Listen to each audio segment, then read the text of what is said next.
Mayat seorang pria ditemukan tersangkut di pagar besi gedung kampus Universitas Hasanuddin Makassar. Mayat tersebut diduga sudah berhari-hari sebelum ditemukan.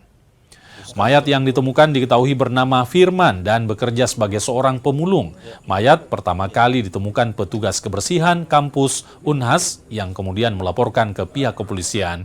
Mayat tersebut diduga sudah 3 hari tersangkut di pagar besi sebelum ditemukan. Polisi pun lakukan olah TKP dan membawa mayat ke Rumah Sakit Bayangkara untuk keperluan otopsi.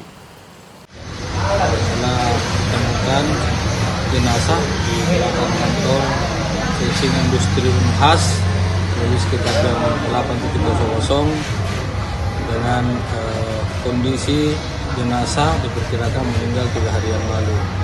Kemudian saat ini penyebab kematian masih dalam penyelidikan pihak kepolisian Polsek Taman Anggrek. Kemudian terhadap jenazah diketahui atas nama Firman yang tinggal di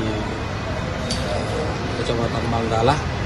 Kemudian saat ini juga jenazah sudah diamankan oleh Pol di Rumah Sakit Bayangkara dan juga oleh TKP oleh Napis Polrestabes Makassar